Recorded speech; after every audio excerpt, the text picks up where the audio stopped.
Welcome to this video. My name is Chris Turner and I'm the owner of Radical Transformation and also the course facilitator for all the Lean Transformation training courses that are available on this website. I'd like to give you a quick overview of my 10-step training and implementation model, kind of give you a bit of the history behind it. When I started to do lean manufacturing back in the 1980s, 1983 approximately, I actually knew nothing. I mean, there was no books, there was nothing that you could get to teach you. You just basically had to follow whoever it was around that knew what they were doing, and you followed what they did. So that's literally how I picked this up, through immersion.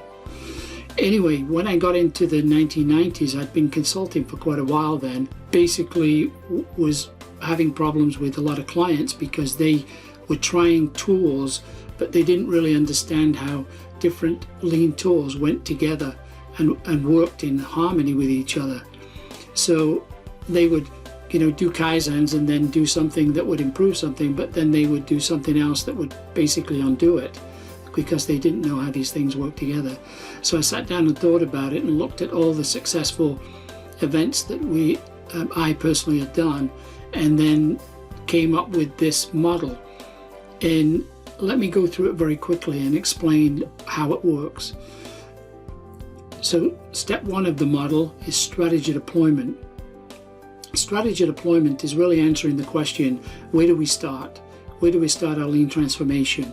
And that's really the goal of strategy deployment, because a lot of companies start with just small improvements and then they actually start to work through their improvement projects, but they never really get an overview of the entire organization. They're doing what we call point Kaizen, and that's great in the short term, but in the long term it starts to become detrimental to the whole value stream. So once you've answered the question in step one, where do we begin, where do we start our process, then we move into step two, which is value stream mapping. The value stream mapping is basically taking the 50,000 foot view that you did in step one and then honing it into the particular area that you're going to focus on, and then discovering the hidden waste, where it is in that process. So it could be a work area, it could be a department, it could be a workstation, and you're going to really use value stream mapping to discover where the waste is. So once you've done step two, you're going to move into step three, which is workplace organization. This is a combination of 5S and visual controls, which then gives us visual management for the workplace and the reorganization of that workplace. And so once you've gone through that process, you move into step four, which is improved process flow. The idea of improved process flow is to look at the design of the work area or the workstations or the department, whatever level you're looking at, and figure out how do things come into that area, how do things move out of that area, when they're in the area, where are they located, does it make sense, is everything moving away from the point of origin where it comes in, or is it doubling back, which is causing constraints. The other part of it is where are the constraints and the bottlenecks within the work area. So that's what step four is going to look at. Step five is reduce process downtime. What we're going to do here is start to look at the reasons for processes actually stopping and starting or not working. And one of the main reasons, number one reason, is changeovers or turnarounds or turnovers, whichever industry you're in. Hospitals and healthcare use turnarounds and turnovers. But there are changeovers in offices, there's changeovers in healthcare, there are changeovers in manufacturing when you're moving from one product to the next.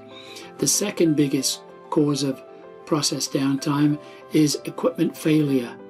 And we look at that from a point of maintenance excellence, or MEX. So that's one of the things we're going to talk about in that particular training step or course. Number six, once you've done number five, you move into step six. Step six is implement a pull system. The idea here is you're starting to move from a batch and queue manufacturing process towards single piece flow or continuous flow. Now, not every organization is going to be able to make that transition or that big leap. They have to do it in steps or phases. But some organizations might not even be able to make it to single piece flow. They're going to have to do something in between, and that's where the pull system comes in, because we can use Kanban to actually initiate the manufacturing process. So the pull system basically is different from a push system, which is what most organizations do. The pull system is the customer purchases a product or service or whatever it is that they purchase, and that leaves a gap in the finished goods area, and that gap then activates back up the line all the processes that are needed to be activated in order to replenish that item. Now I'm using that as a quick example of one item, but it could be 10 items, it could be 100 items. It depends on the Kanban size that you're actually going to look at. So this is critical to be able to look at that. The other part of this is, like I said, single piece or continuous flow. You're going to try and move parts and materials and sub-assemblies through the production process in continuous flow, so there are very few interruptions. Once we've done step 6, then we move into step 7, which is balance the workload.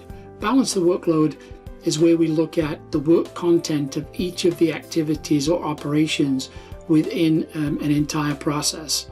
So for instance, if there's 5 activities in that particular process, you want to make sure that all of those are relatively balanced, because if they're not balanced, that means some people are underworked and some people are overworked. And wherever there's somebody being overwhelmed or overburdened, then that means there's usually a buildup of product in front of their work area, and that's a definite giveaway to show you that there are bottlenecks that are building up within the process. Some other things are constraints, which have got process capability issues where basically due to scale or some other reason that you can't just get, like for instance, a janitor to come in and start to weld pieces because they don't have the necessary skill sets. You can't get a nurse to suddenly take over from a surgeon. So there are some skill issues that really stop us from being able to just move anybody around. But the idea is then look at the work content and then also the work scheduling. And the work scheduling is looking at it from trying to production smooth or use hijunka, as they call it in Japanese. And that's where we don't have sudden massive heights of peaks of demand and then suddenly nothing, and a peak of demand and then suddenly nothing. What we want to do is smooth that out so that everybody's working at the same consistent rate. So that's what number 7 actually does, balance the workload. So once we get through step 7, then what we do is we move into step 8. Now we're at a point where we've developed some best practices. We've started to recognize what the best methodology is to give us the best quality and the best throughput. So therefore we can start to document and record these best practices into what we call standard work. So now we're going to develop standard work documents. Once we've done that, and then we've started to train everybody to those standard work documents, that becomes the way that we do those particular processes. And the only way that they will change in future is if some improvement is brought about by either one of the employees working in that area or somebody else that notices a relative improvement that they can actually add to the standard work or improve on the standard work. The other thing that standard work is used for is to audit operators over periodically over a given time. So it could be once every 2 weeks, once every month, or something like that. And the idea you want to do that is to make sure that the operators or employees are actually performing the work in alignment with the standard work. Once we've got through step 8, which is develop standard work, we move into step 9. Now in step 9, this is advanced problem solving. What we're going to specifically be looking at this point is root cause analysis and a deeper dive into the root cause analysis and some of the tools that we use in that area. Now, one of the particular focuses of the training at step 9 is the 7 quality tools, which were highlighted by Ishikawa way back in the 1970s and 80s.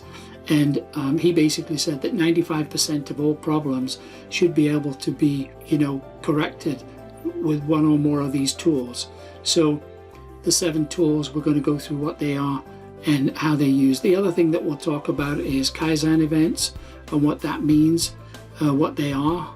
And then the other thing that we'll do is look at the A3. And so that's step 9.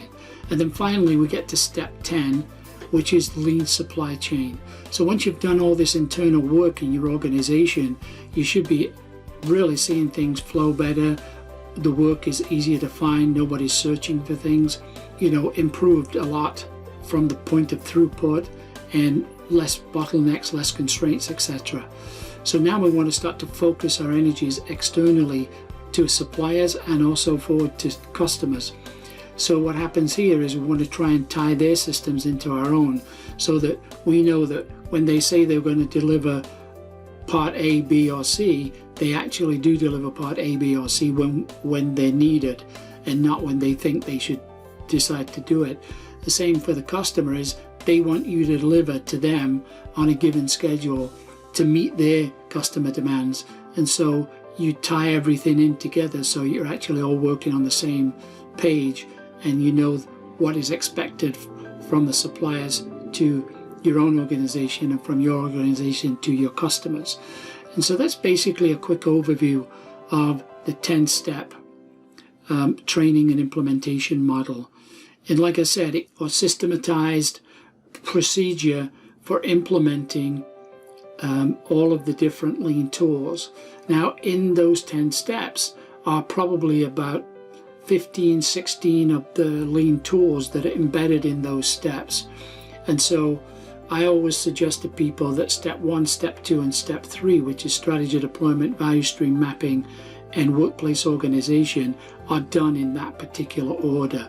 You do step 1 first, step 2 second, and step 3 third. After that, you can kind of move around a little bit and you don't have to necessarily do it in a particular order. However, it is better to do it in the order that is defined or prescribed in the 10-step model, because then you're working through things in a natural progression and improving things as you go along. You're not having to double back to undo things that you actually did because you went out of step with the procedure. So anyway, I hope this is helpful, and I hope one day that I can see you inside of one of my courses, because there's over 35 years of experience that have gone into these courses. So there's a lot of information, and I've shared everything that I know. Once again, thank you. I appreciate your time.